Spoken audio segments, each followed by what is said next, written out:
ये है आजम कैंपस का एंट्रेंस।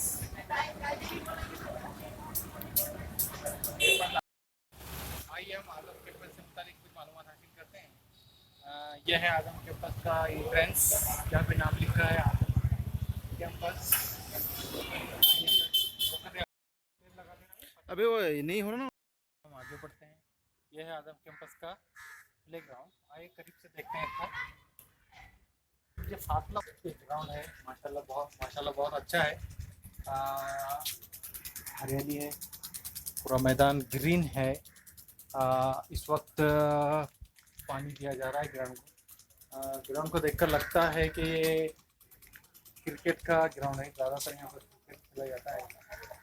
वैसे मुख्तलिफ खेल खेले जाते होंगे, लेकिन ग्राउंड की जो बनावट है वो क्रिकेट के लिए ज़्यादा सूटेबल है। यहाँ से चल कदम पर मस्जिद है। आइए मस्जिद देखते हैं। क्या है, आजम कैंपस की मस्जिद काफ़ी वसी है और अच्छा माकूल इंतज़ाम है। वज़ू का वगैरह का कुशादा मस्जिद है, काफ़ी अच्छी है।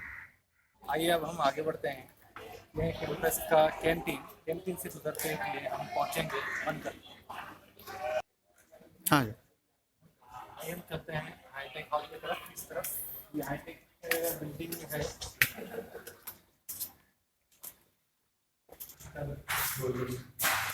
हम पहुँचे ये हाईटेक हॉल। आइए दाखिला करते हैं।